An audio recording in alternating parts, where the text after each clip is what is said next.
بسم اللہ الرحمن الرحیم۔ السلام علیکم ورحمۃ اللہ وبرکاتہ۔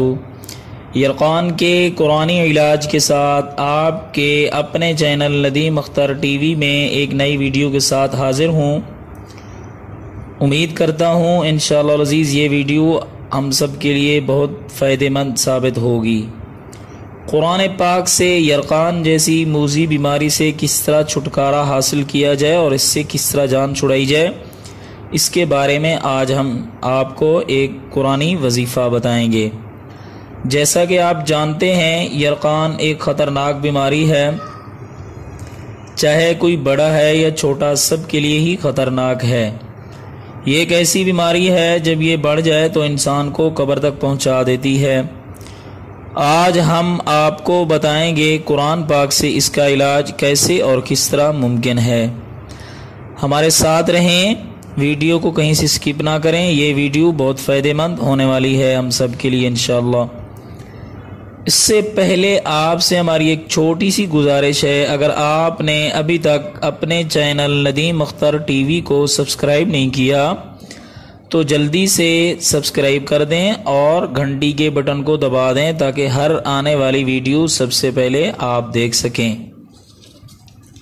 تو آئیے چلتے ہیں علاج کی طرف۔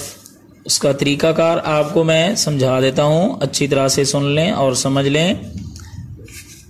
سورہ فاتحہ آپ نے ایک بار پڑھنی ہے اور سورہ حشر جو پارہ نمبر 28 کی دوسری صورت ہے وہ بھی آپ نے ایک بار پڑھنی ہے، اور پارہ نمبر 30 کی سورہ قریش جو چھوٹی سی صورت ہے، تقریباً ہر مسلمان بہن بھائی کو یاد ہوتی ہے، وہ بھی آپ نے ایک بار پڑھنی ہے۔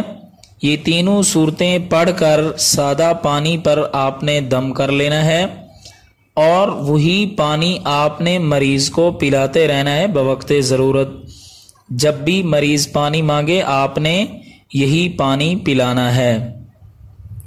دوبارہ بتا دیتا ہوں آپ کو، سورہ فاتحہ ایک بار، سورہ حشر جو پارہ نمبر 28 کی دوسری صورت ہے وہ بھی آپ نے ایک بار پڑھ لینی ہے، اور پارہ نمبر 30 کی سورہ قریش بھی آپ نے ایک بار پڑھ کر سادہ پانی پر دم کر لینا ہے اور وہی پانی آپ نے مریض کو پلاتے رہنا ہے۔